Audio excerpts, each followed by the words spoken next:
So guys, this is Carlo TV and nandito naman ako para sa isang maikling video lang naman. Kumbaga, paalala lang din. Alam nyo na may nangyari sa akin. So, nanakawang kami nun. Nilooban, kung baga. Ito yung bahay namin. So, mataas na yan pero pinasok pa rin. Ngayon, pinapagawa ko to. Yung gate namin para hindi lagi nakabukas. So, pinagawa ko ng daan tao kasi dati isang buo yan. So, pag binuksan, isang buo. Tapos papalagyan ko sa military wire, mga military wire. Naglagay na rin ako ng mga motion sensor na ilaw, tapos dagdag na CCTV.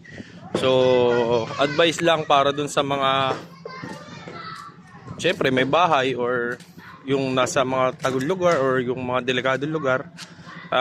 Please lang, ingatan nyo yung mga sarili nyo. Mabuti na lang, walang nangyari sa amin, alam nyo yun. So, paalala lang, sana kayo din.